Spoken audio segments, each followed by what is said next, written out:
வணக்கம், என் பேர் ஹரிகிருஷ்ணன். கேவிஐசியில வந்து ஃப்ரீ ஹெல்பிங் பர்சன் வந்து ஜாயின் பண்ணிருக்கேன். எனக்கு வந்து ட்ரைனிங் மாஸ்டர் பார்த்தீங்கன்னா என்ன பேசிக் அல்ஜிபிரா பத்தி எனக்கு சொல்லி கொடுத்துருக்காங்க. இதை பார்த்தீங்கன்னா பேசிக்கா மெயின் டிபி இந்த டிபில பார்த்தீங்கன்னா இது பேர் ஐசோலேட்டர் வந்து எம்சிக்கு எம்சிபின்னு சொல்லுவாங்க. ஒயர் கனெக்ஷன்ஸ் அது வந்து நியூட்ரல் பேனல் இது வந்து எலக்ட்ரிக்கல் வச்சிருக்காங்க. இதோட கனெக்ஷன் பார்த்தீங்கன்னா 3 phase with neutral connection. 3 phase RYB 3 phase. இதோட வோல்டேஜ் பார்த்தீங்கன்னா 440 வோல்டேஜ் வரணும். அதான் இதோட ரூல் ஆஃப் கண்டிஷன் கரண்ட்ஸ்.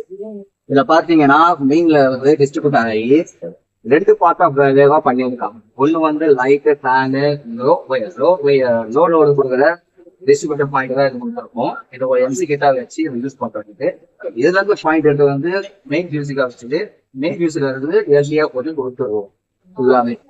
இது வந்து லைட் ஃபேன் இந்த லோ லோடு வரதுக்கு கொடுக்குற டிகே டிஸ்ட்ரிபியூஷனா பண்ணிடுறோம். ரெண்டாவது பவர் டிஸ்ட்ரிபியூஷனா பண்ணுவோம். பவர் டிஸ்ட்ரிபியூஷனா ஏசி ஏசி ஏசி வேற என்னென்னலாம் இருக்கும் ஹை பவர்ல அதுக்கெல்லாம் போற டிஸ்ட்ரிபியூஷன் கிட்டா கொடுக்கும்.